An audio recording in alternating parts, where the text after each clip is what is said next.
Well, welcome into the meat of the matter, everybody. Thanks for joining us. We have a special guest today.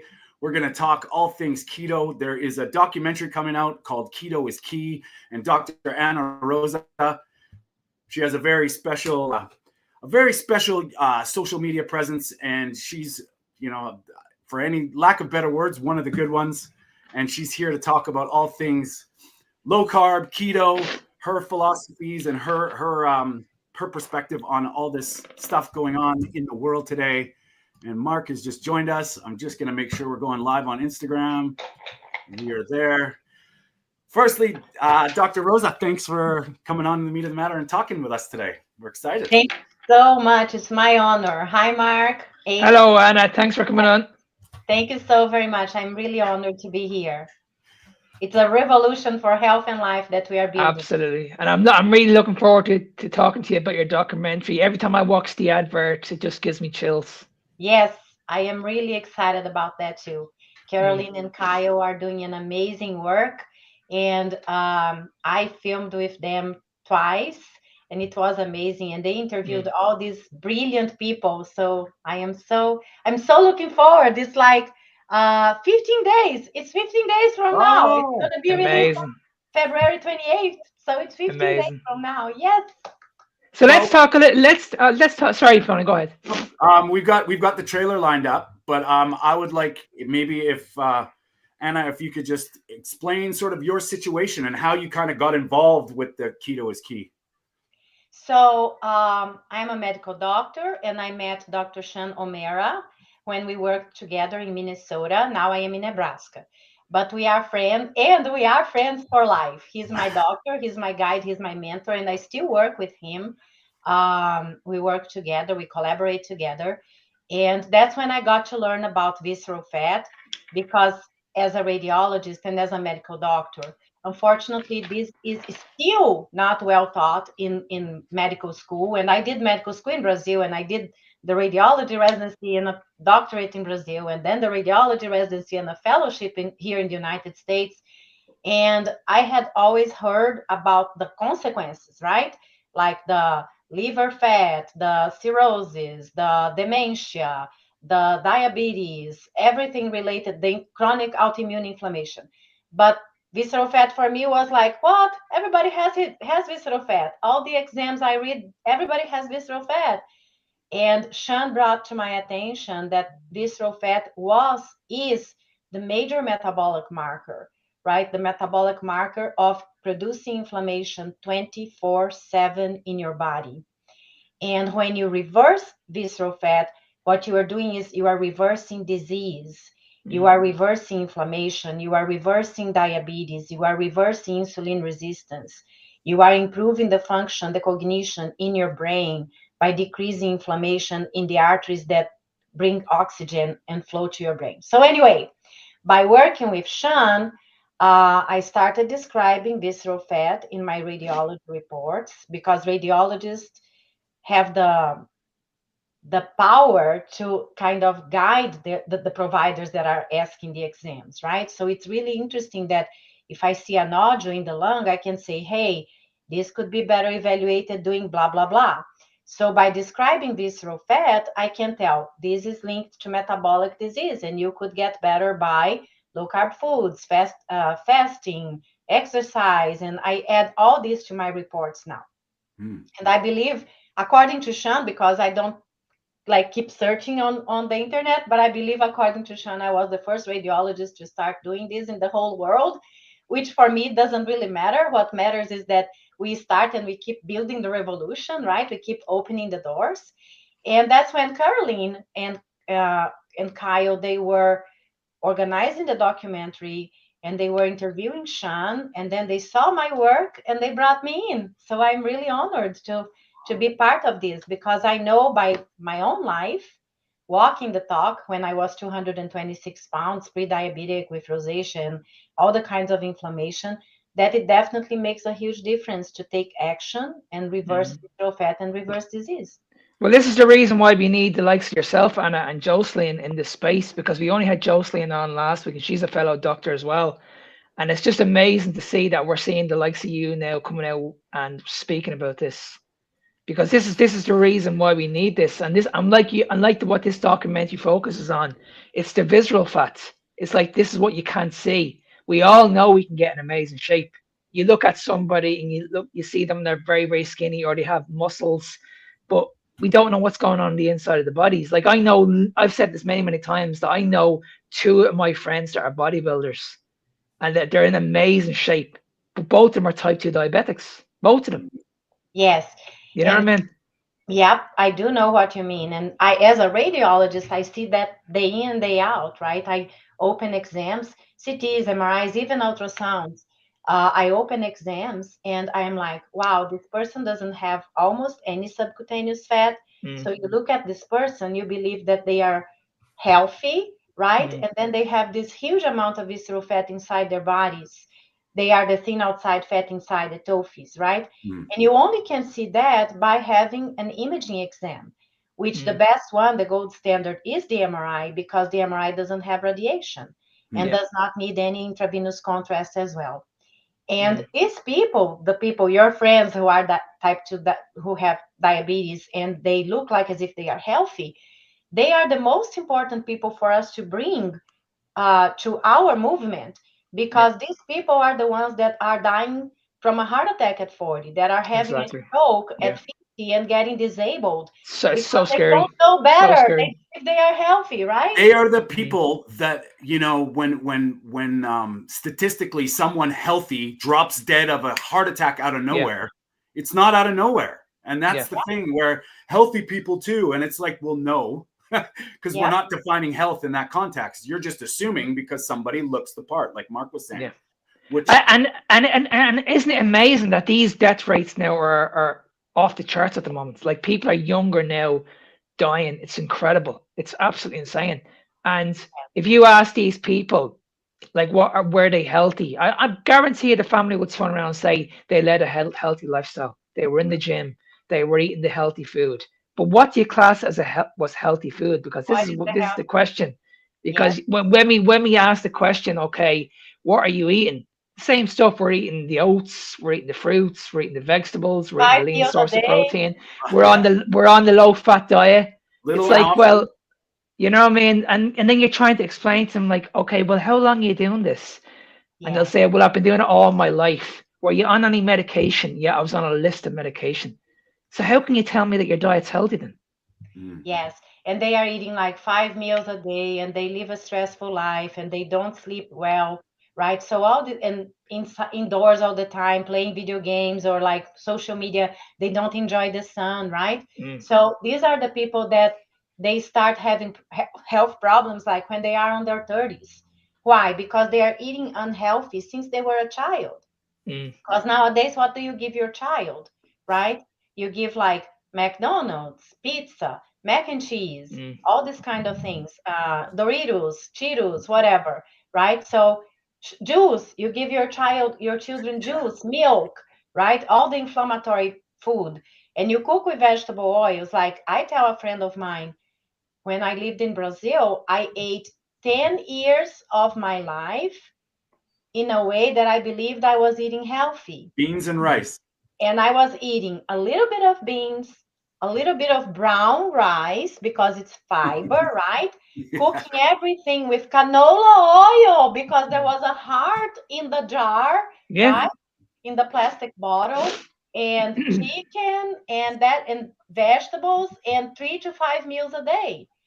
And I looked like I was healthy, but I wasn't because I Mm, knew right now when I look back that I had a lot of visceral fat. I was a thin outside, fat inside, Yeah. right? So, and then after when I moved here to the United States, that's when my husband got sick and he died from colon cancer. That's when I completely didn't eat healthy at all mm, Mm, because in my own pattern of um, addiction, right? I was eating to numb my pain. So mm, that's when I got to 226 pounds and I was extremely, extremely sick, like with asthma, rosacea, gastroesophageal reflux, and eosinophilic esophagitis, everything. But again, it's eating to numb my pain. So mm, it's another thing that's very important because people believe that getting healthy is getting in shape. But you mm. don't get in shape if you don't shape your mind. there you Exactly. go. Because And your la- and Yeah, and like what the man said at the end of the video, he says it perfectly. Food is medicine, but the right type of food. Well, Yes. And but I real think that's food, important. Real real food, yeah. food. We have to be Yeah. very specific on what real food is. That's what I'm saying. Like he's saying like food can be medicine, but you need to do a little bit more research into what is real food, because when we all know this, but when you go and see your doctor and he tells you your cholesterol is high, that's the first thing he'll say to you. And Mhm. what does he do? He just wants to put you on a pill straight away. Exactly. And the Straight away. He cholesterol, doesn't he doesn't even talk about the importance of cholesterol. Yeah, exactly, because the cholesterol is a hormone that is the foundation of everything in your body. So what you don't want is the inflamed cholesterol, but you can reverse the inflamed cholesterol if you reverse the inflammation from the visceral fat. And Mm, yes, food is medicine, and not having food is medicine as well. yeah, It's like the fasting is not eating 5 meals a day, is eating mhm. when you are hungry, and definitely asking yourself, am I hungry? Am I thirsty? Or am I eating my feelings? Right? yeah, Mm, Because there's a difference there too. yeah. I mm, think, and that's the thing where a lot of people, we argue about like, oh, vegetarian, carnivore, blah blah blah, keto. It doesn't really matter. I think the question is, what is food? And if you can get as mm, close as you can, do your due diligence and figure out for you what is, it becomes a lot easier in the process. We all know ultra processed food is garbage. We all know, like, people that understand the whole seed oil thing. I mean, Oh you man. you mentioned it earlier, like, just because it's got a heart on it, think, yeah, where does this come Yeah. from? How long has this been around? What's going? And once you start to rationalize yourself through this, you'll yeah. figure out your own diet. Like, And Yes. like, and and the thing is, like when you're eating these foods and you know there's something wrong with you, you just your gut is not the best, your mitochondria's all Oh over the man, place. yes. You just think this is normal. yeah. This is normal as you get older. I'm meant to be like this. I'm meant to be Yes. miserable. You know that or Absolutely. you're kind. or it's yeah, you're broken. You're You're you're broken. Yeah, you're yeah, unlucky. Your genetics yeah. are, yeah, Yeah, and we are learning more and more that no, your environment plays a huge difference in how you live, in how you regenerate your brain. Because when I did med school in 1994, when I graduated, like the belief was you are losing your brain, the cells of your brain, you lose it, it's done. You can't regenerate anymore. And now with neuroplasticity and all these new researches, gosh, our body regenerates yes, itself. We just Mm, need to have to give the body a chance, right? So it's mm, so amazing that you can build new synapses, build new neural paths, build brain, increase the volume of your brain. And no matter what way of eating you're choosing, if it's keto, carnivore, if it's keto, vegan, I'm not a vegan person, but it doesn't matter. Whatever you are choosing, like you said, Tony, make sure that you are eating real food, and make sure that you are having that you're having the things that are not negotiable. Like I tell myself, my non-negotiables are my daily protein quota. yes, It's a yes, mhm, non-negotiable. Another non-negotiable is the supplements that you might not be getting in your food that are very important for your mhm, health. You mhm, need magnesium, you need vitamin B12, you need vitamin B6, B3, B9, so complex vitamin B. So a good quality of vitamin, because if you are eating meat, you are getting a lot of these in your meat. But if you are not eating meat, you yes, definitely need to exactly. Yeah, supplement that, yeah, because yeah. vitamin B12 changes the amount, the volume of your brain, you mhm, know, and you don't want to have cerebral volume loss, because you don't want to lose your memory. You don't want yeah, to have gait issues. You don't want to have speech issues, right? Mm, So that's very important that whatever you choose wisely to yeah. supplement what your body needs. And that's a good point, because even vegans, when you realize you have to supplement things, and I'm not talking about the ethical side of things, I'm talking about the nutritional side of things. Yes, If you must supplement B12 because you do not get it from your diet, it's that's a non-negotiable, like you mentioned. Like, that's the thing that it really doesn't matter which way you do things. You have to realize our body needs essential nutrients no matter mm, what. mm. yes, So And like what you said, Anna, the most important macronutrients, I think we can all agree, is protein. Like yes, I absolutely. mean, we know that when it comes to protein and the nine essential amino acids, we can't get this in plant food. Yes, and You, protein you, is you not negotiable. Yeah. because protein, it doesn't matter how you're going to make the quota for your day. Protein is your muscles. Protein Hmm. is your bone. Protein is the source for everything that is built in your body. So it's not negotiable, right? Yeah. Hmm. And that's the thing. Well, like, I mean, I've helped vegetarians be better vegetarians. Actually, more towards a carnivore vegetarian because they're prioritizing protein. So they're Hmm. eating eggs. I'm like, eat a lot of eggs. You know what I Yeah. mean? If that's your protein source. But and like Mark mentioned with the amino acids, you can combine them, yeah. But then you're dealing with digestibility. Like, Hmm. I think I don't know if you've ever heard of Peter Ballerstadt when he's talking about the DIAS score. If everybody would just look at protein as the, like Mark mentioned, the amino acid side of things, it Yes. changes things. It changes things. And when I was in nutrition school, that was my biggest problem I had with it, was because they're telling you you need protein. They're saying meat is complete protein, but you should go to plant sources because you need to combine. And that, for me, I was like, well, that doesn't make any sense. I'm not saying you can't do it, Yes. but why wouldn't you be eating the true source of, I like, know. you don't have to think about it, right? And see that's where we're going at the moment, Tony, because everything is just marketed towards protein now. Yeah. You can get protein in breads, you can get protein in Yeah. bars, whey protein. It's Yeah. everywhere now. It's literally in your face. And So nobody understands what real protein And is. that's what Peter It's Ballerstadt amazing. says. He says that quite a bit. It's like, yeah, it's crude nitrogen. So yes, technically there is protein in these things, but it's not bioavailable. It's not proper amino acids. It's just they measure the nitrogen. Oh yeah. Yeah. So when you're eating that granola bar and you're getting 18% of your daily protein, that's not true. That's Mhm. No, completely. it is not. And there is a lot of sugar and there is a lot of carbs and there is a lot of everything that it's preservative and conservants and that it's very processed and ultra processed. And definitely everything, I tell myself, everything, because I heard that everything that comes in a box, in a bag, or in a can, Yeah. that's not for me because the expiration date there is decreasing the years in my life. For every year they last longer, it's 1 year I live less. And see, and that's a good point as well, that we want to live longer. And we think that Quality. cholesterol is the problem here.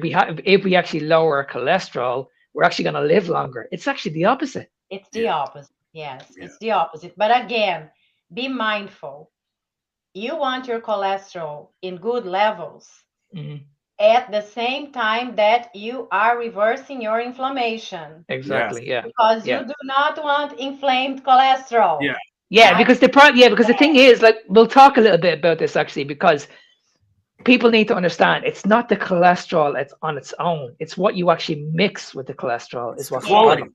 It's the It's, you know what I quality. mean? Yeah. So wait, like, for if we do it in simple terms, if we're having, like, say, red meat or steak or anything like, are you having eggs? It's not the eggs on its own that's the problem. It's like, are you having the orange juice, the yeah, toast, the cereal? If you're yeah. having a piece of steak, are you having it like with a baked potato, chips?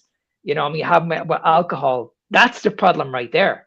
That Mm-hmm. there's the issue. So it's not the cholesterol on its own. It's never been proven ever that Yeah, high cholesterol on its own was ever a problem to heart health. Never. exactly. But also, again, be mindful because I don't want anybody getting out there all inflamed saying, my cholesterol is high, but they said Who it's fine. cares? Yeah. Yeah. Right? No. No, your inflamed cholesterol, it's not fine. Mm, Yeah. So, mm, and it's important to know I advocate for the MRI because the MRI shows your fat.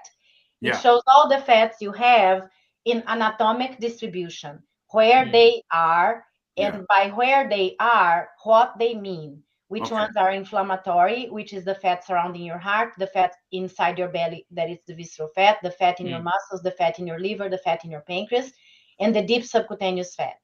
mm, So it shows the amount and it shows where they are and what they mean for you. And but I also think that I like to know that I'm getting better. Like when I started, not only in the MRI, when I started, my high sensitivity CRP was high, my homocysteine was high, my vitamin, I test my vitamin B12, I test my vitamin D3, my magnesium, I test these things to know, like, am I in the right place? My Direction. insulin, my mm. fasting glucose. I prick my finger to see if I am in ketosis or not. It doesn't even hurt anymore because it has a callus there already. But anyway, it's you taking care of yourself because you are your only person for life, Mm, right? mm.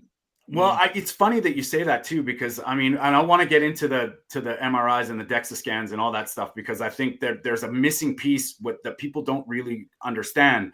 Yes. But with blood work, like when I with some clients and family, I go through their blood work, and it's amazing to me that I'm asking their doctor for inflammatory markers. They don't even think about it. Like, it's just, you get your white blood cell count and your red blood cells, and then maybe your lipids, and they do a couple things that they think. I'm like, why aren't we testing inflammatory markers? Like, why no homocysteine, no CRP? This is crazy to me, because this it can tell a story about how you're doing. You know what I mean? And it's just wild how in Canada anyway, it's very minimal. Fasting insulin, for God's sakes, they're like, why do you need that? It's like, what? What? But when you look at the other side of it, Tony, because you're well aware of what's going on in the space at the moment with carnivores. Carnivores are actually going back now, and they're adding carbohydrates in because of this reason. Yeah. They're going to get their blood work done, and they're noticing that their fasting insulin has gone up, and they're looking at their triglycerides. But they're looking at the wrong markers here, because they need to understand this. If you've been in carnivore, say, for 3 months, your body's rewiring. Your body's getting to that state where it has to go into that healing state. So this is completely normal. And then when we look at the red blood cells, this again, it's the wrong marker. If your blood cells are living longer and you're healthier, what's the problem? I would rather see my red blood cells living longer instead of dying a lot quicker. Well, you're saying something. I'd love to get your take on this, Dr. Rosa, too, is because we're getting compared to unhealthy people. Like, that's when you're fat adapted, when you're evolving and getting back to, I like to call it back to humanity. Yeah. This is uncharted territory. So how well these things are doing will be completely different to somebody who's just baseline standard diet. And that's what we're getting compared to, because our average numbers, the lab average numbers are from the average population that unfortunately 90% is still very sick, right? 90 to 90% of the people are still very sick. So you should always aim for the higher levels of the range, right? The higher levels of the range. And I like getting tested my glucose, my fasting glucose, my fasting insulin, my hemoglobin, because some people try to cheat on the glucose, not doing anything wrong one day before, but then the hemoglobin tells them if they were cheating for the whole 3 months before, right? And then the lipidogram to check your triglycerides. And then I like to check the magnesium, the vitamin D3, what else? Homocysteine, protein, high sensitive CRP. There are other things, but now I'm not remembering. But the most important thing that you're saying is that for the things that are good for you, you want to be in the higher levels, and for the things that are not good, you want to be in the lower levels. Like the triglycerides, you want to be in the lower levels. My HDL now always flag me as if it's high, and I'm like, why are you flagging me if I'm high? It's good, right? But it's the way that the world is. But the major thing is for you to feel in your body. You're going to see better clarity of thought, better energy, better sleep, better movement, better flexibility, everything, better way of breathing. Everything is going to be getting better and better in your own body. And there is a time that you were talking there, that in the beginning, you're going to lose it very fast, and you're going to reverse very fast the inflammation. And you're going to drop pounds because you're losing water. Inflammation is edema. Edema is water. Right? So you're going to lose lots of pounds, and I'm losing weight. No, you're losing inflammation, which is way better than losing weight.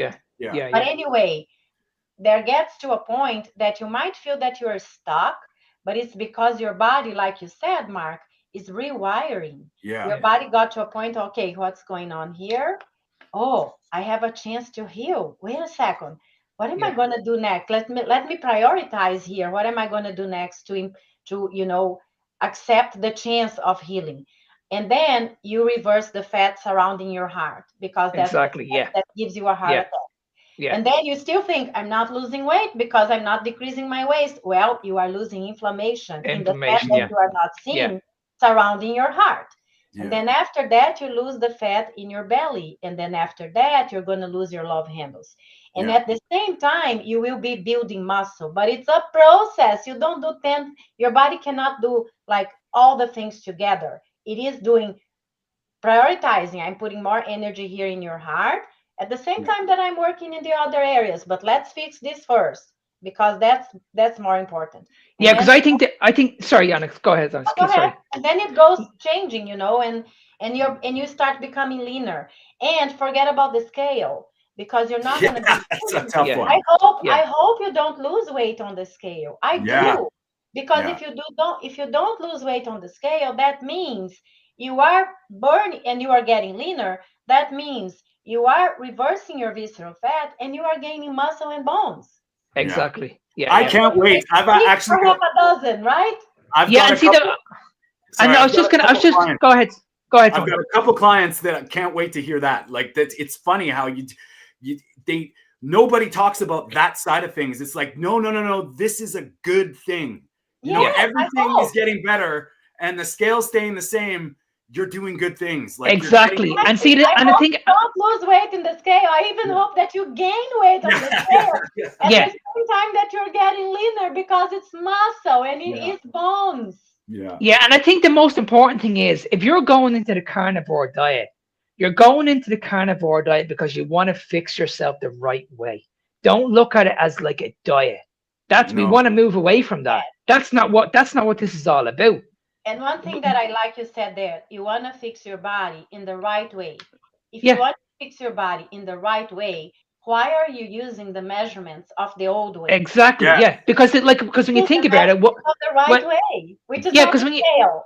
because when you look at what we're currently doing at the moment, we're chasing calories, but yeah, chasing calories has nothing to do with fat It's storage. the old way again, It right? yeah, has Because, nothing to do with it. yeah, So if you are in a calorie deficit, like you said, you're removing water away from your body. You're removing inflammation away from your body. Where's that inflammation coming from?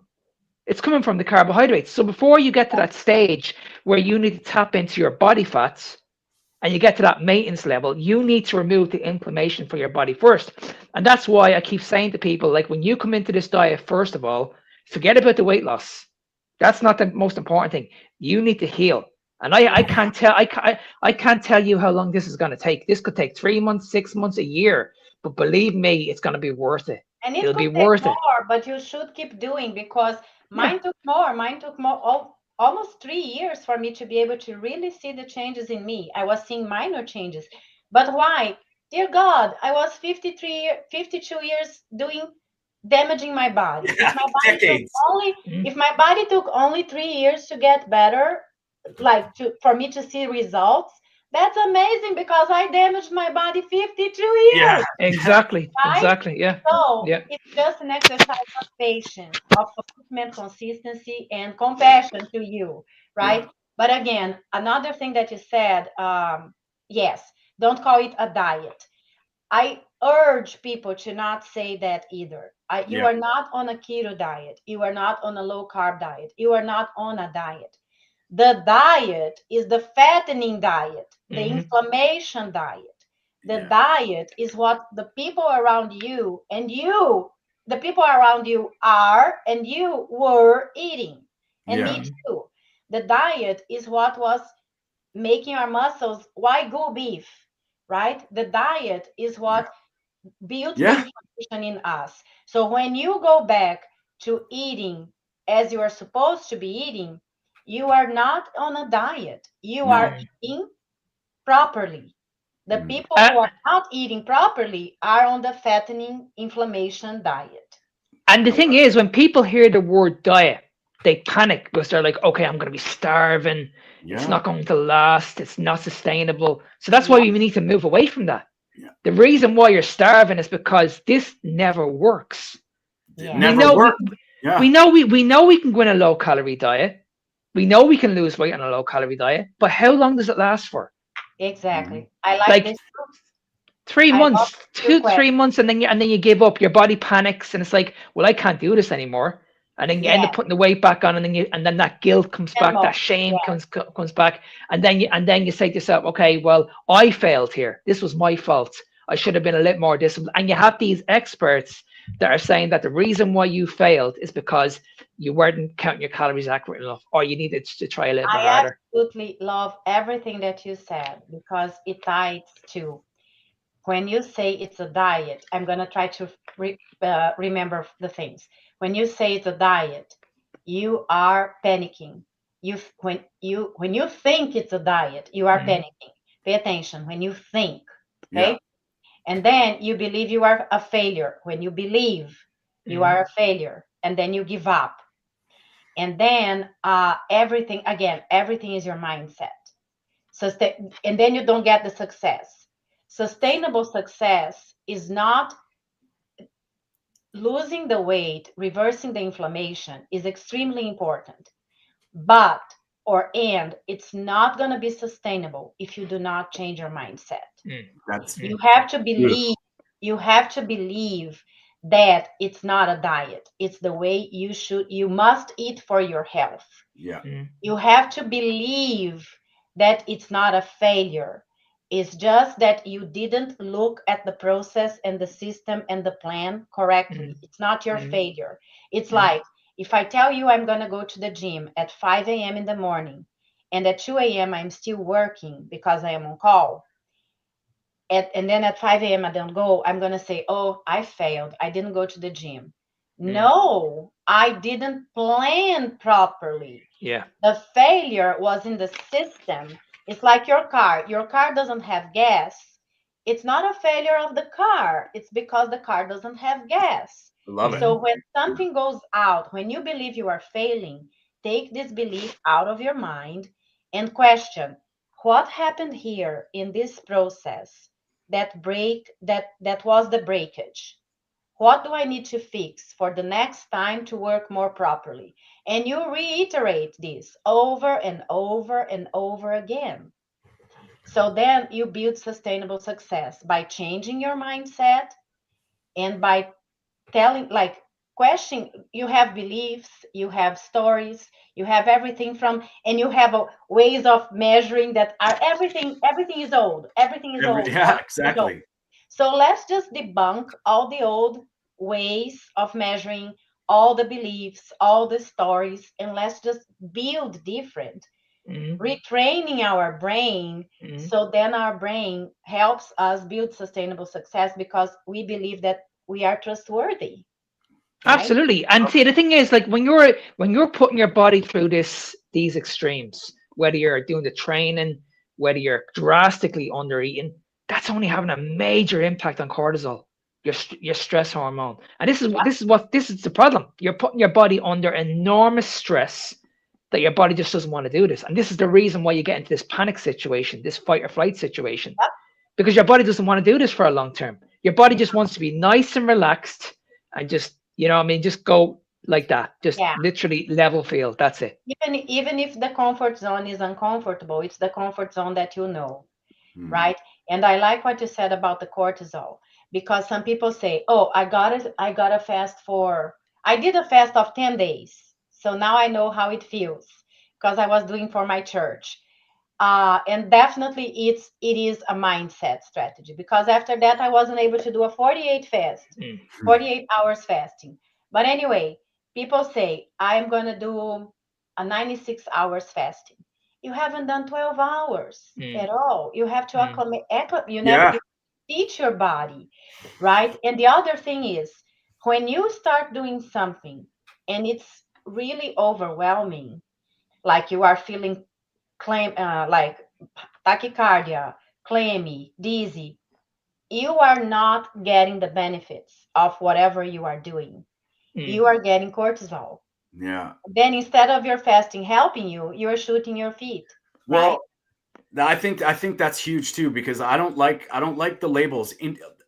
Intermittent fasting can be very muddy because people assume they have to white knuckle through a certain time, and they're not ready. Either they're not ready to, or if your body's trying to survive and you're trying to will out that fast, and I'm not Mm. talking about spiritual reasons or not challenging yourself from time Oh to yeah, time, but understanding that you should not be like having these things happen, and just for the sake of needing to fast for 72 hours, that's, you got to look And at see, it. the wrong thing to do is to go from one diet to another diet.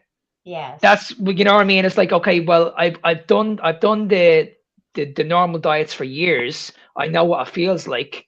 But when you come into this space, this is not a diet. We're trying to rewire the body hormonally. We Mm. Yes. want to make sure your body's working and it's functioning the way it should be before we start losing weight. Because when you get to that stage, it's so much easier Yes. because your body's healed. Because I say this to people all the time. Once I get you to that stage and you're fat adapted, I can throw whatever I want at you, and it Yes. won't be a shock to the system. You Whereas are if very. what yeah, whereas if you're coming from a low calorie diet that you've been doing for years, and then you come to me and I put you on another low calorie diet, it's you know what I mean. You're not learning anything.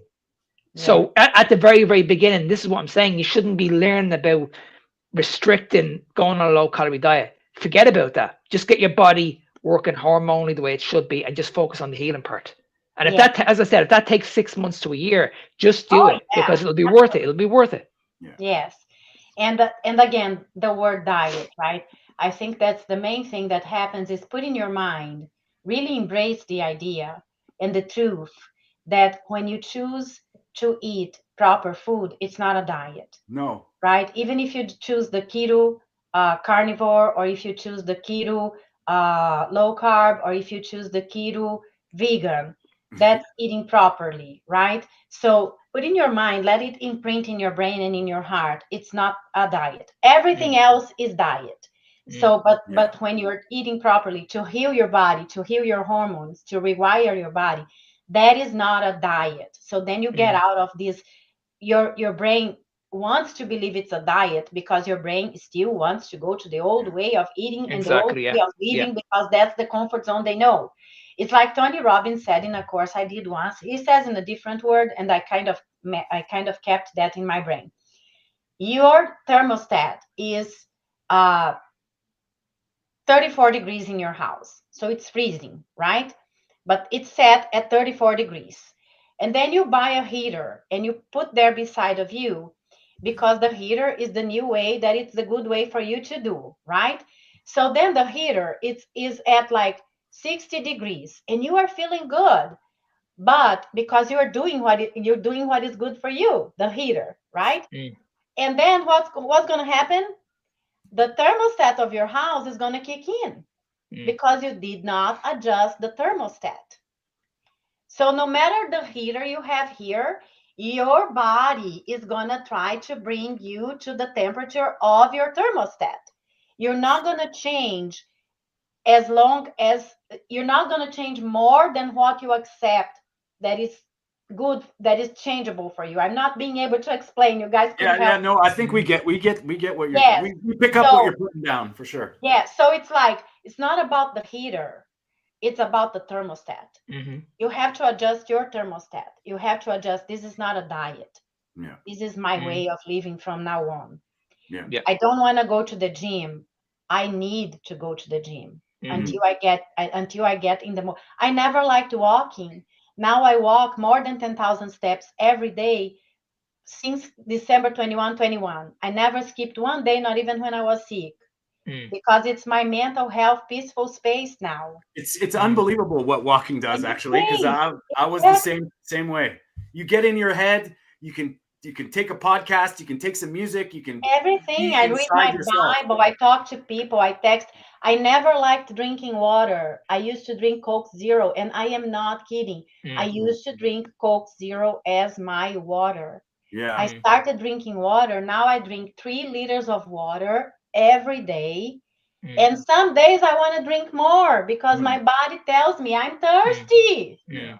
You And know? it's amazing because when I look back at what I used to do, I wouldn't miss a day in the gym.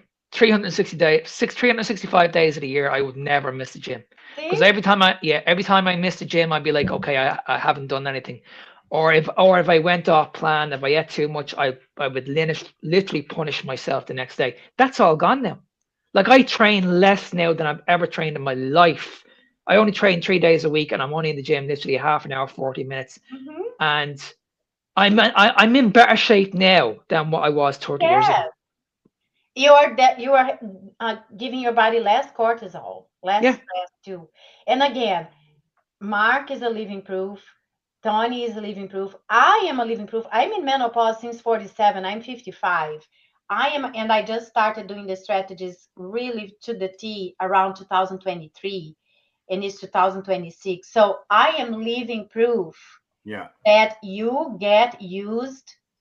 You train your brain. You train your brain that you are your best friend. You train your brain that you are your best accountability partner. You train your brain to trust yourself. But that's a mindset process. There is a guy, he is a trainer as well, Tom Wade. He says getting in shape is a mindset process, um, um, dressed as a physical one. Yeah. Yeah, I like it. which it is. You gotta change the way you are looking at your failures. They are not yours. They are in the plan, in the system, and the process. You gotta plan your day ahead, your meal prep. Like there is the president, right? I don't remember because I'm not from United States, but like when you fail to plan, you plan to fail, right? Yeah. So you have to plan your food, you have to plan your fasting, you have to prepare your water, you have to get your clothes in the bathroom for you to wake up and go to the gym. Especially for me, I have ADHD. If I think if it's 5:30 and my 5:15 and my alarm is blah, blah, blah, blah, blah, I'm like, oh my God, I need to get out of the bed, dress, drive, go to the gym, come back.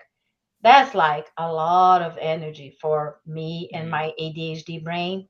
So then I've learned, Anna, you just have to get out of the bed.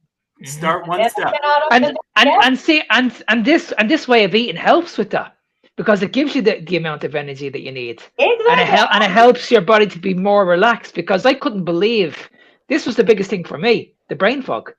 Yeah. I Yes. cannot believe how relaxed I am now. I don't get nothing gets to me anymore.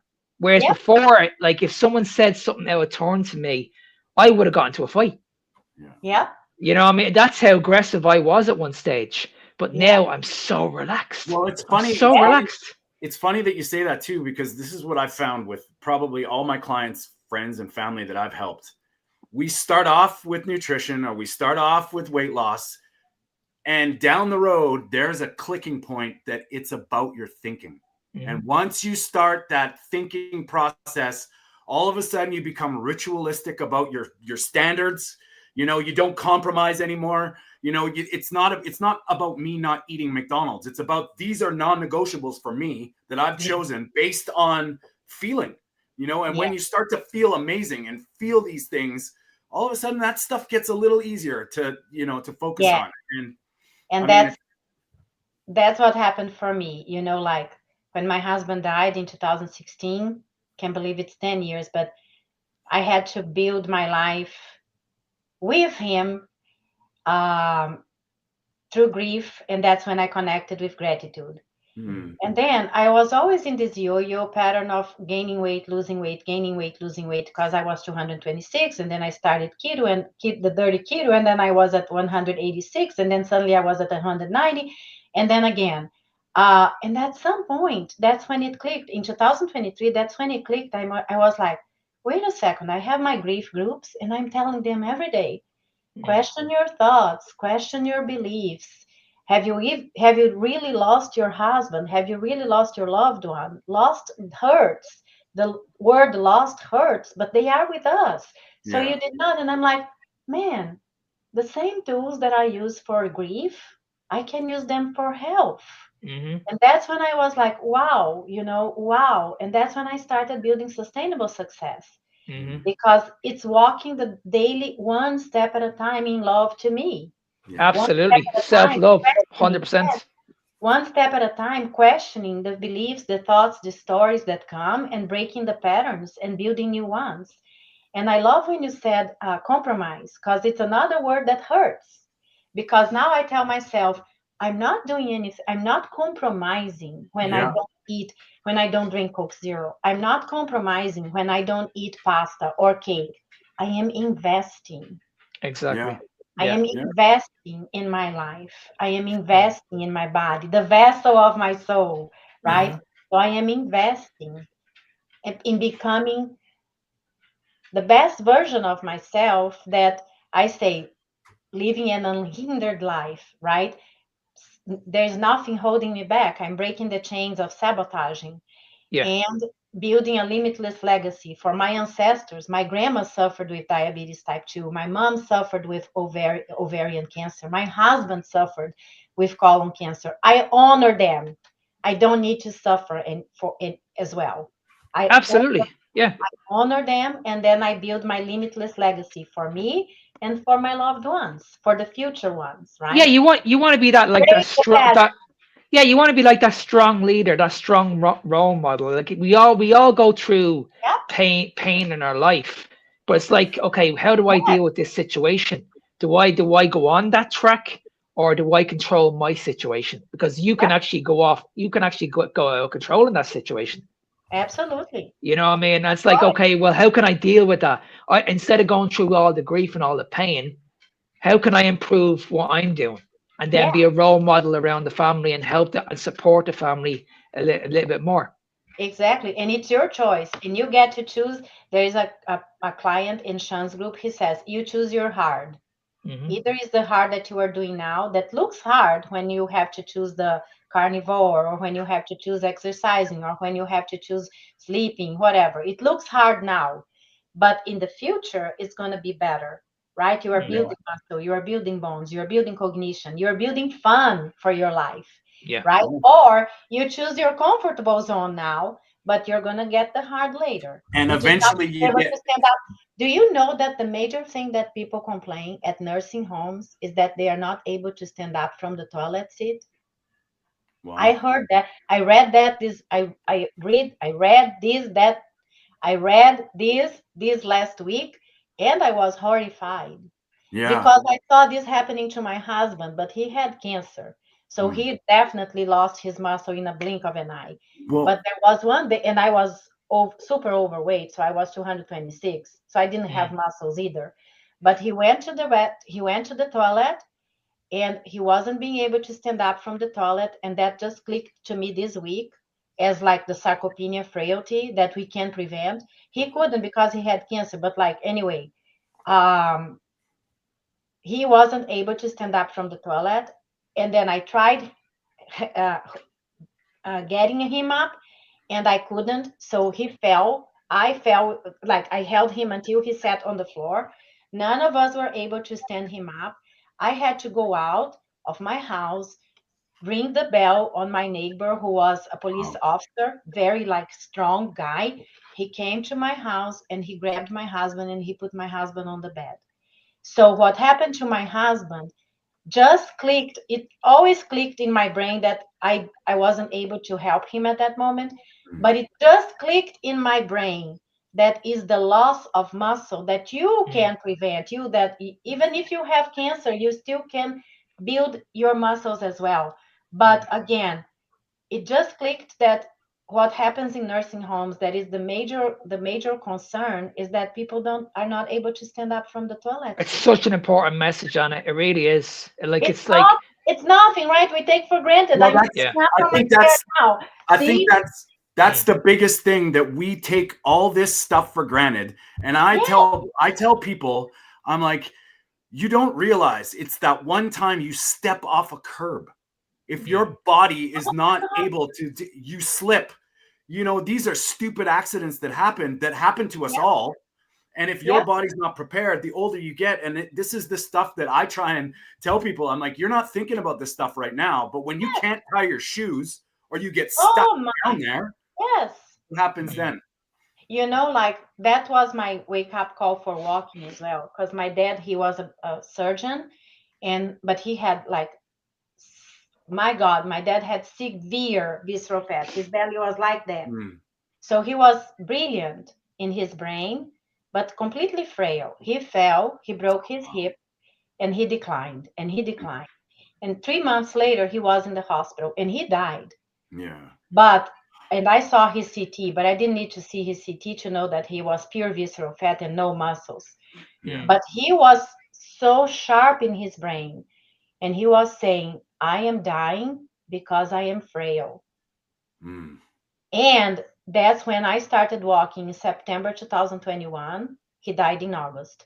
And I told myself I will never stop. I will not be like my dad, because as a radiologist, I was walking the same path, a workaholic, and and I did 3,000, I did 5,000, I did 7,000, I did 4,000. And then one day, December 21, I hit 10,000. And I told myself, I'll never do less than 10,000 steps again. And I did not. Like as if I am a workaholic and I am marking my days. Yeah. And that helped me, because you see your loved one and you honor them now by doing what is good for you. And you teach your kids and grandkids. Well, that's the reason why I'm so passionate about what I do now, because of the same reason. Like you, I lost two very loved ones as well, like a couple of years ago to cancer. And I saw how these people went, and it absolutely killed me. To this day, it still hurts. It hurts really, really badly. Yes. And that's why I come across as this aggressive person on social media, because I'm just sick of the bullshit. I'm sick of the bullshit that's on social media at the moment. If you met me in person, I'm a really nice person. Really nice person. I come across this aggressive person on social media because of that reason. I just refuse to see more people suffer, because I see it all the time. I walk outside my home and I'll see people that are younger than me. Like I say this to Tony all the time. In my local gym, people are going on about their testosterone, their mental health is all over the place. They're struggling big time, and they're younger than me. Yes. They're in their 20s, and they're talking about TRT. And I'm like, this can't be happening. Exactly. This is wrong. This is wrong.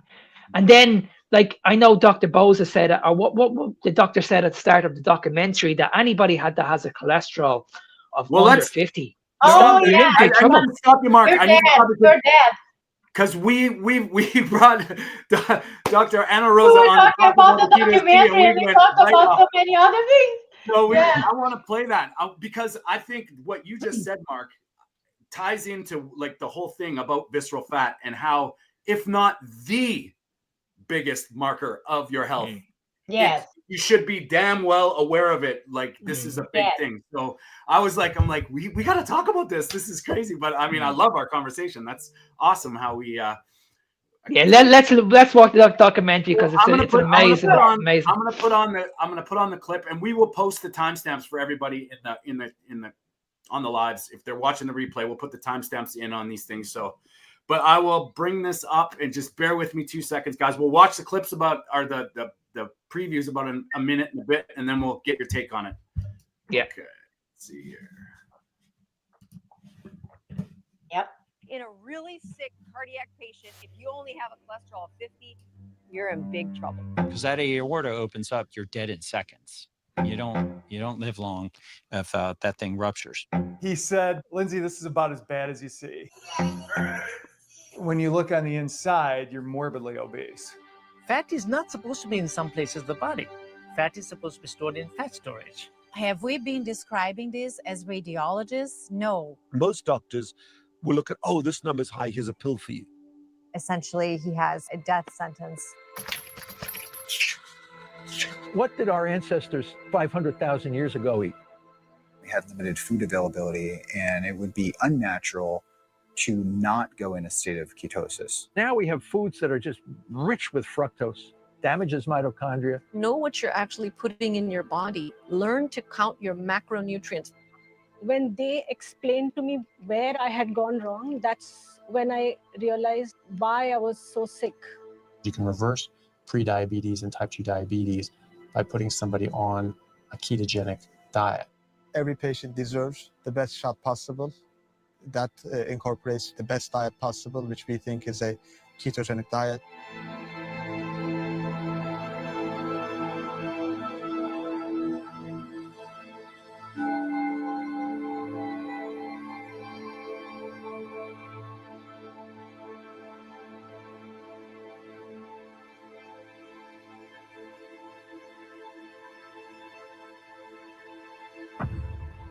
Food is my medicine, but the right kind of food.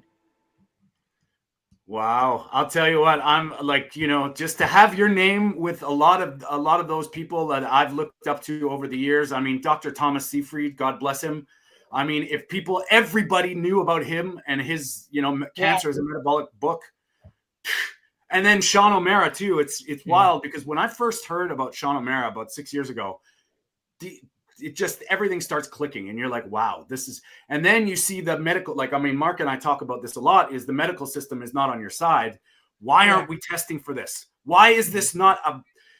If anything, the health of a nation, of a country, of the world, if we just tested our visceral fat and got our like proper scans done, at least you'd know where you stand. At least you'd know where you're progressing to, you know. And it's wow. I'm just honored to have you here, and we're in the presence of greatness in a very special way too. So and the first time I've heard about visceral fat was from Sean. So I believe Sean was the first doctor who started talking about visceral fat.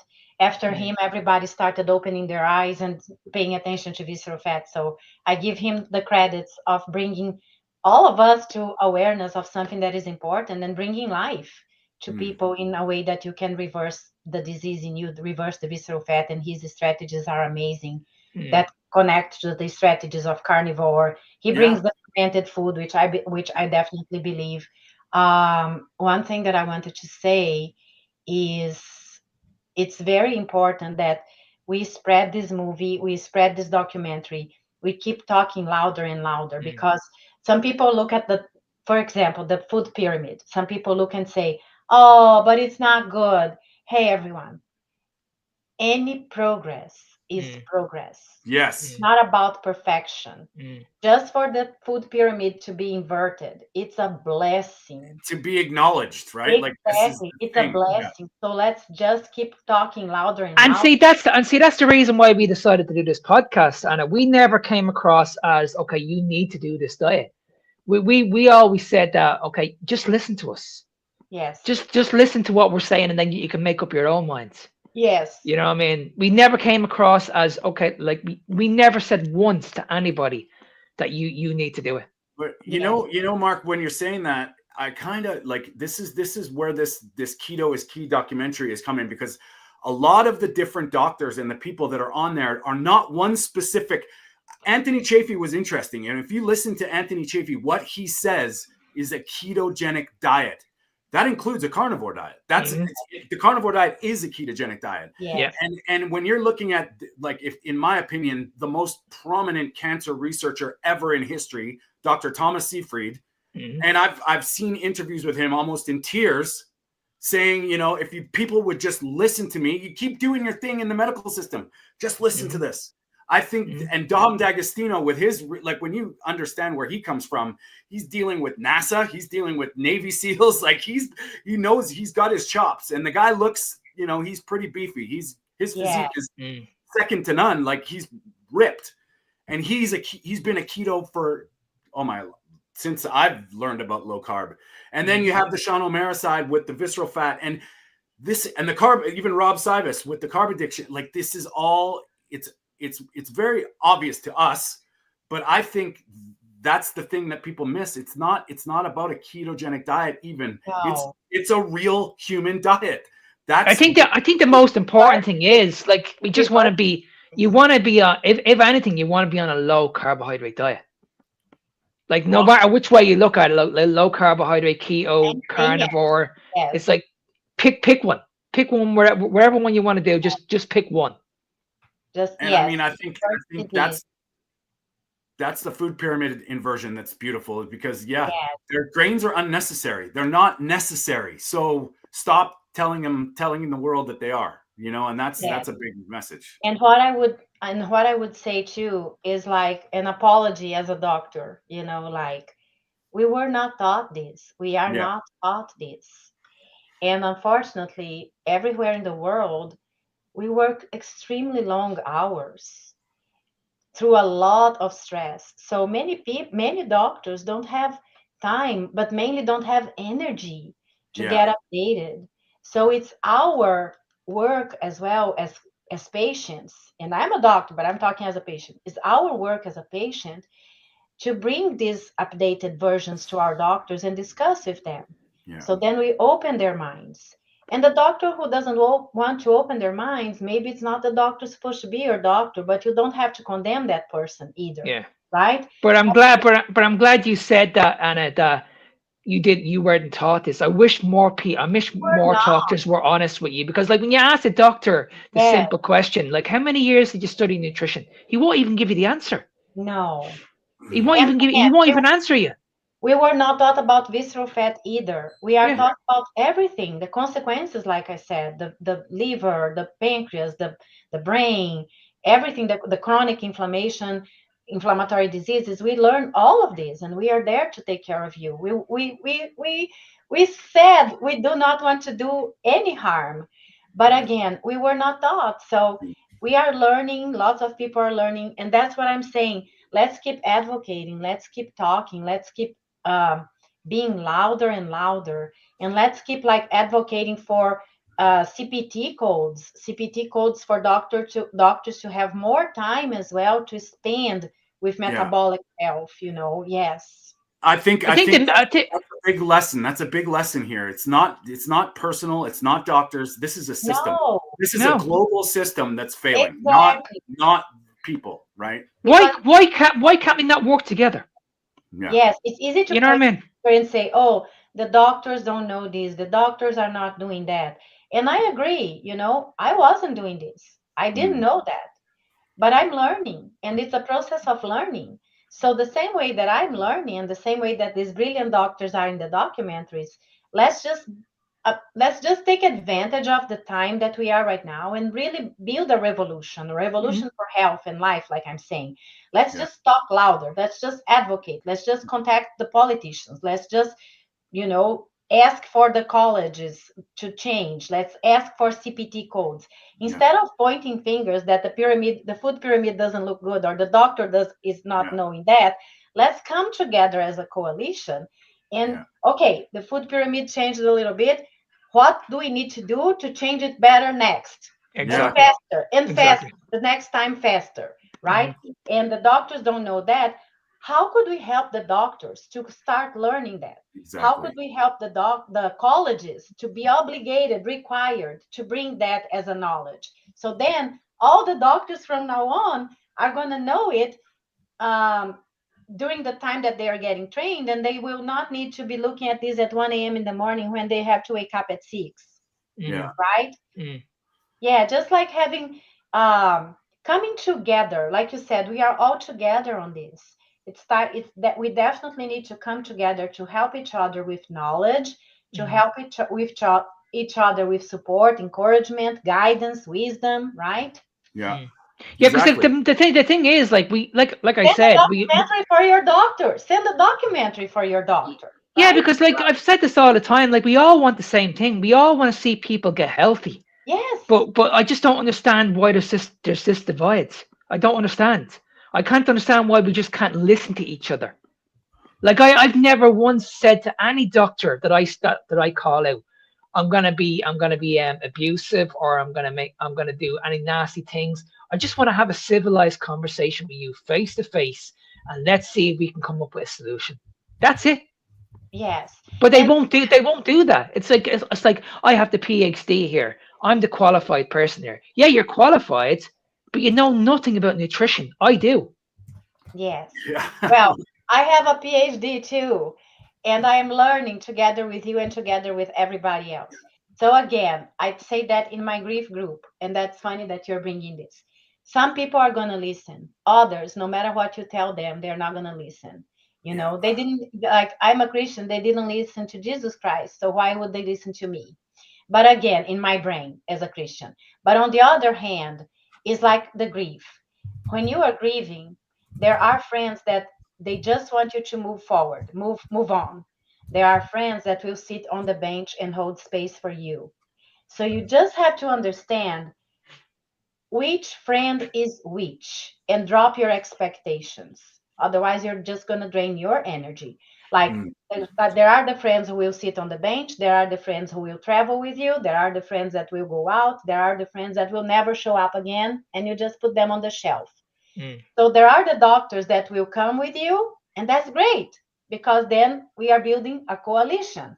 There are the doctors that will not come with you, and that's great too. You release them, like Mel Robbins says, let them be themselves, and you keep building your revolution, you know?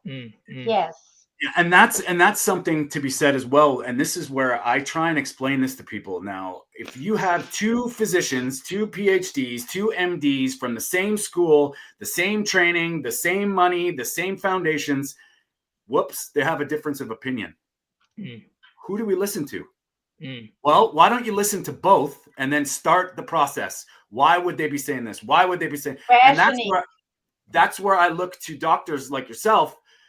When somebody's compelled to speak against the mainstream, why are they doing it? And I look at, if people are instantly saying they're wrong, instantly saying they're heretics, what? Why would they be jeopardizing their career, their livelihood, and everything that they've ever been taught to speak against something? This is where it doesn't make sense, especially mothers. You know, when somebody's a mother and they're putting their career, they're in jeopardy for saying something that they found out to be true, we should be listening, not instantly saying, well, and that's the systems driving us towards a narrative, you know? And I like what you said, because listen to both and question. That's why you have your brain, to question what is important and what resonates with you and what aligns with your truth, the truth that you are choosing.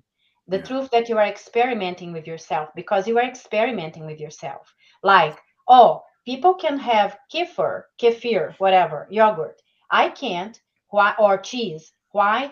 Not because I have lactose intolerance, because I eat too much. So I have to experiment with myself and know what works for me and what doesn't work for me, because what works for Mark or for Tony doesn't work for me, and vice versa. So you are questioning. And that's the same process you do when you are healing with grief. That's the same process you do when you want to break the sabotage behavior of eating whenever you want. It's questioning. Am I hungry? Am I thirsty? Am I bored? What's going on with me? Right? So question your doctor, question what they are telling you, question ChatGPT, question all the time. And it's right? funny. Learn to question wisely.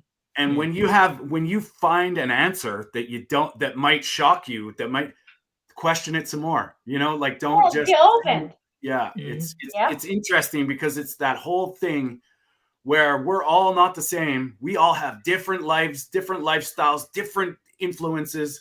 And once you start relating the stuff to you directly and you make it in your heart, and what we've all experienced is, once you start trying these things, whatever route you're getting there, if it's for the right reason, you start to feel something. And when you feel something, nobody can tell you different. It's undeniable. And I mean, I'm not saying you got to do anything. That's power. And I think it goes back to the blood work, Tony.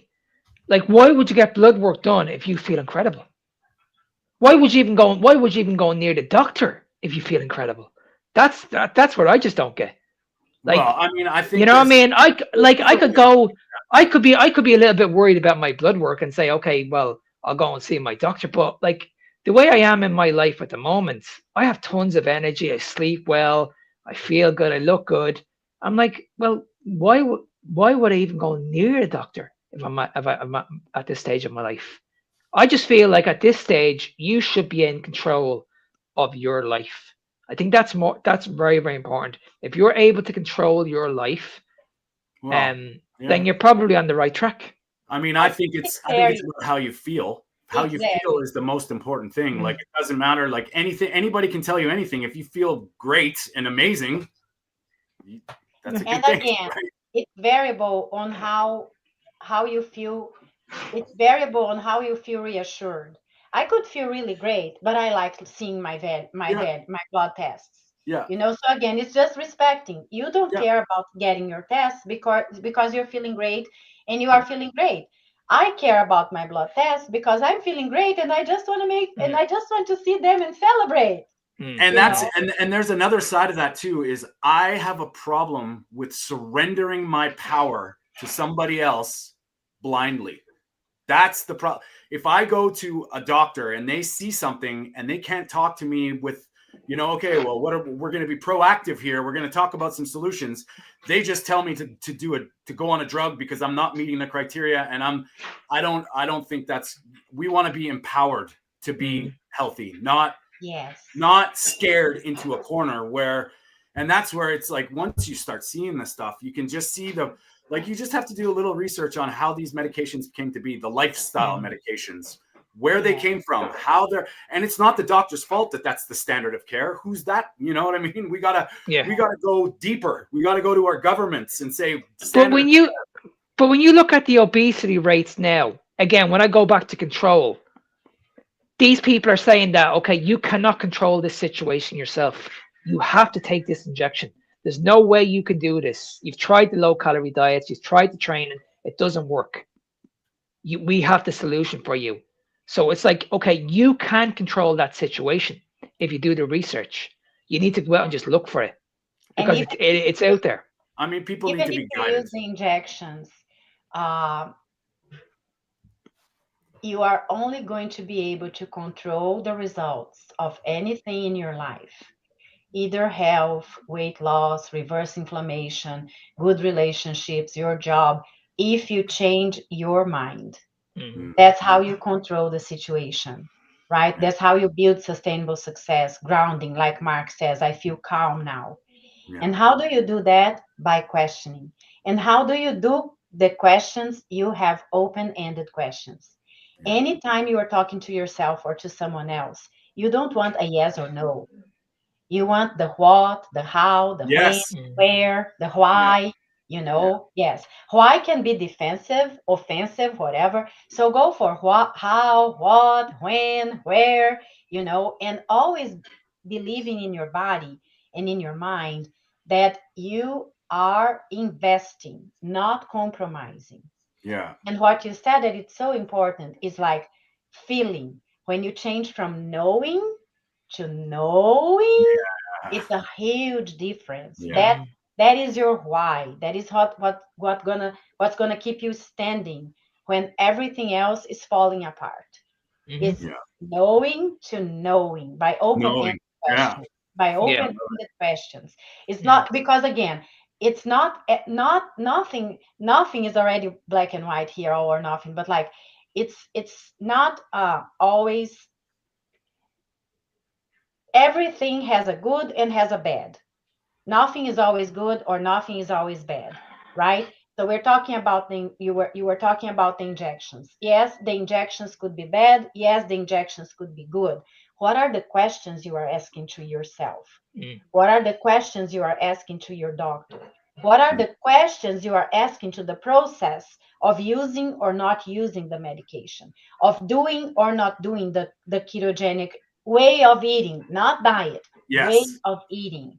Yeah, I like the questions will also guide you. The questions will give you the answers that you need for your truth. And the truth will set you free, right? Yes. So you need your truth. You need your own truth because that's what's going to keep you in control. And that's what's going to keep you getting sustainable results. Yeah. Well said. Anna, how are you? The movie, the documentary is the truth. Yes. And you could share this truth with people. And I firmly believe it's going to be, well, I shouldn't say I firmly believe. I believe that it's going to be released February 28, which is 15 days from now. So you could go to the website KetoWhiskeyMovie.com with Caroline and Kyle, and you could get your pre-movie, whatever, Pre-showing, and you could give it to someone else as well, right? Yeah. Just go for it right now and get your way of doing it as soon as it's released and sharing with others. Share it with your doctor, and yes. How are you for time? Get it to your house and schedule your friends and have a steak, a Brazilian steak. Yes. And you have everybody eat party movie with Brazilian steak. It's yes. picanha time. Let's go. Yes. Well, we'd love to have you back on. I would love and to. talk more about visceral fat, DEXA scans, MR, what you guys do, because I think that is something that people. I mean, it's possible. You can go get this done, not by your doctor's, not on the doctor's orders, but you can actually go. There's places I know in Vancouver, there's places to go. And I think if you're wondering how you're progressing and you're stuck with maybe a weight loss plateau or a stall, and you want to see how your body's responding to what you're doing, I would argue, I think you could probably agree, it's the best way to check. It's undeniable. Saying it fast. Instead of using BMI, use the waist height circumference. That's when you measure your waist. And when your waist is decreasing, it means your visceral fat is decreasing, right? So waist height measurement should be less than 0.5. It helps. Also, when you lay down, when your belly is splashed, that means you have subcutaneous fat. When your belly is protuberant, similar to like pregnant bellies, and hard, it's more visceral fat. So that's visual. You can do it every month, every 2 weeks, whenever you want. Another way, the MRI is the gold standard without contrast. You don't need to do an MRI every 3 months. That's not logical. The good idea is once a year or every 9 months, maybe. If you're really, when you are really determined and compromised with and investing in the strategies of getting better.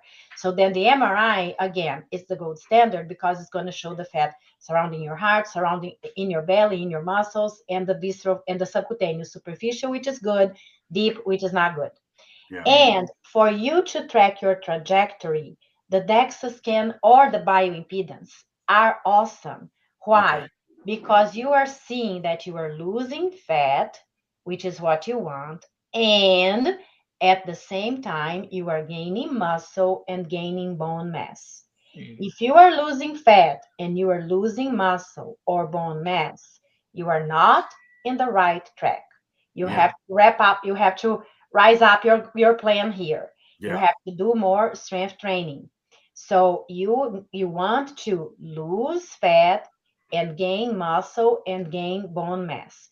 That's the trajectory that the DEXA scan shows very well, and the bioimpedance could help in between, right? The DEXA gives you the body fat percentage, which is great because then you know that the fat is diminishing. And when the DEXA gives that number or the number for the visceral fat, it's an average. So again, that's why the MRI is a gold standard, because the DEXA, when it gives you the body fat percentage, it's giving you the fat that you have in your bones, in your bone marrow. It's giving you the subcutaneous. It's giving you the visceral. It's giving the fat in your muscles. It's giving the fat in your breasts. So like it gives the fat in your whole body. And the visceral fat is the body fat percentage minus the subcutaneous fat. So technically, it's not exactly your visceral fat, but it's a number that you could use as a trajectory guidance. Yes. Telling a story. I hope it helps. No, that's great. No, it does. Makes perfect sense. And Perfect sense. if we could have you back on and we can get into the details, because I know Dave just mentioned the DEXA scan versus CAC test, and DEXA is basically your tissue, like your muscle, your fat.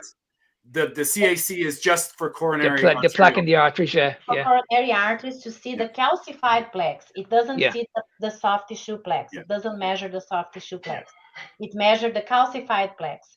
And one thing is like that I would tell us to advocate as well is when you do a coronary artery calcium score in CT, the person reading your exam is able to see the fat surrounding your heart, which is more important. No, I don't want to say that. No, it's very important because the fat surrounding your heart is what leads to the inflammation in your coronary artery that will give soft tissue plaque that will calcify.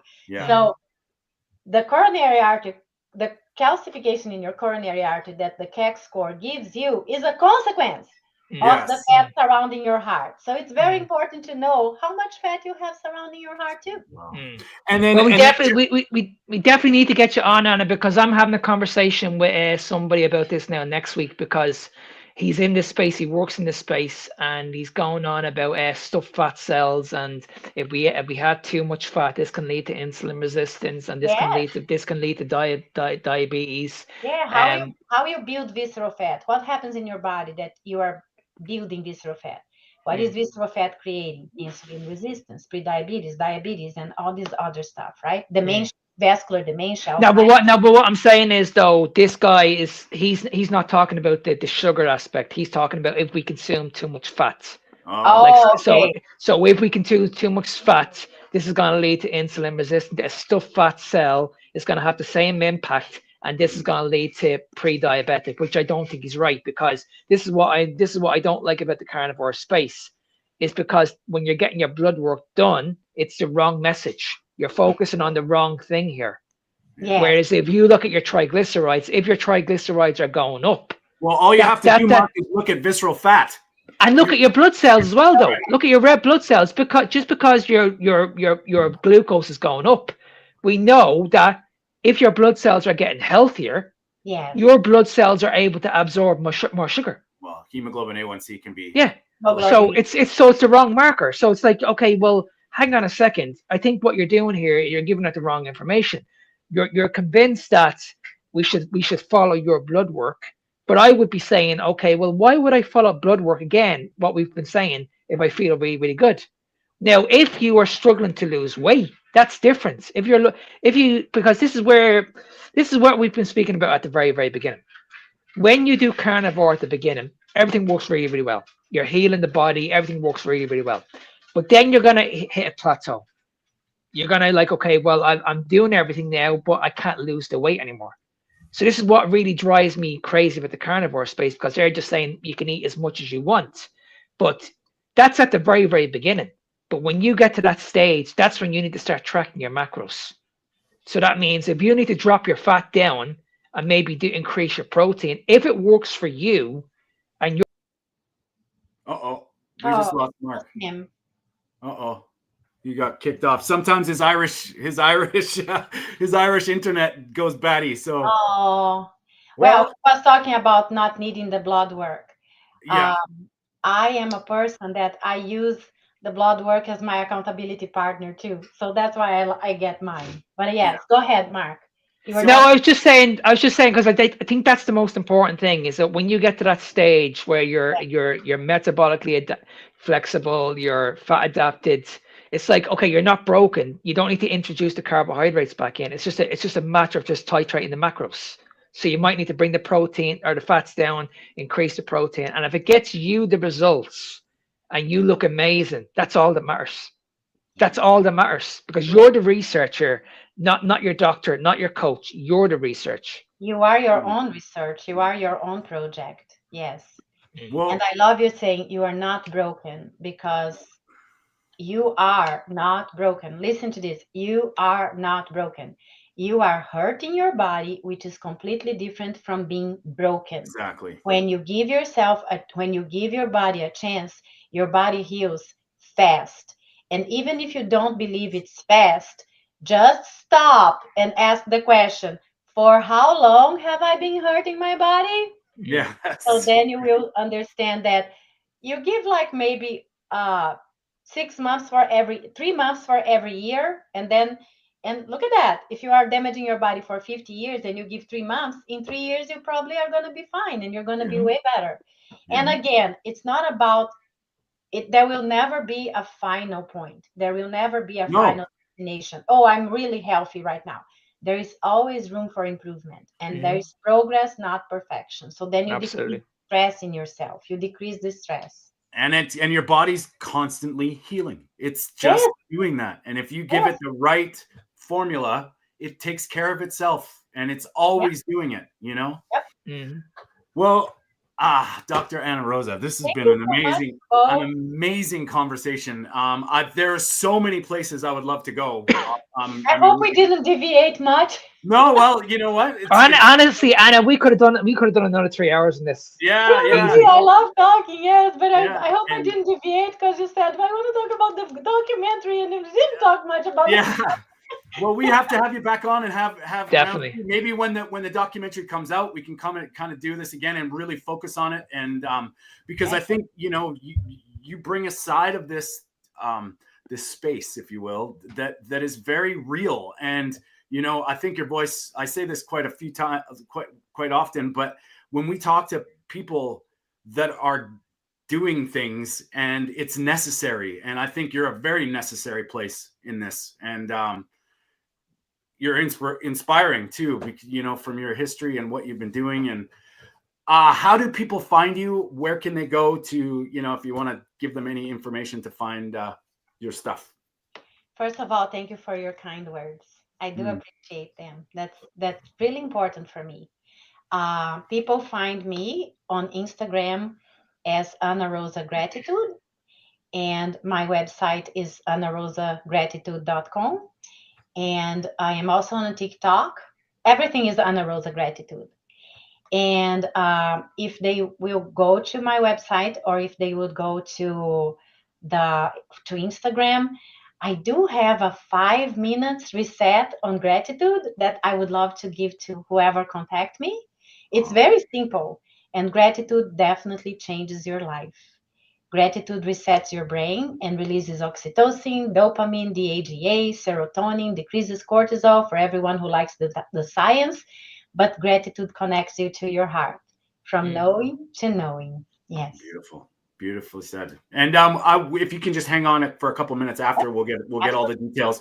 We'll put all the details in the description, including the links to the Keto is Key and all of Anna's stuff. Mark, any final thoughts? Anything to say? No, it's been honestly, Anna, it's been an absolute pleasure. And like Tony said, we would love to have you back on because there's so much more that I'd like to speak about. And yeah, when the show's over, just stay on for a couple of minutes because I would like to speak to you after the show as well. Absolutely. And I'm setting the intention of getting to visit Tony in Canada and Mark in Ireland. Yes. Both places that I know that are beautiful, and I haven't gone there yet. Well, sadly, Peter couldn't be here today, and he's from Holland, so there's another destination. Ooh, another one! Yeah. Oh my God! That's awesome. Peter's he's been a busy guy. He's our thoughts and prayers are with him. He's just dealing with some stuff. That's all good. He'll be. I'm assuming he'll be back on Sunday, and that kind of lands us into the Meat of the Matter podcast. We are live every Sunday at 10 a.m. Pacific, 6 p.m. in the UK and Ireland, 7 p.m. in Europe and the Netherlands. We are blessed to have guests come on and do these impromptu live conversations. I would urge everybody to get aware of their visceral fat, get aware of the things that you can do to track it. Look to Dr. Ana Rosa and, specifically Dr. Sean O'Mara as well. Like they have content everywhere about this. Absolutely. I think it's one of the most underlooked, if not the most important thing that we can do for our health is to know where you're at with your visceral fat. So that being said, I want to thank everybody for being here. Of course, once again, thank the Dr. Ana Rosa.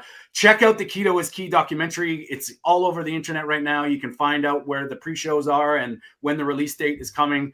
And as for Mark, always a pleasure, buddy. I appreciate you and what you bring to all this stuff too. You are necessary as well, buddy. And we will see you all next Sunday. On Sunday. Thanks very much.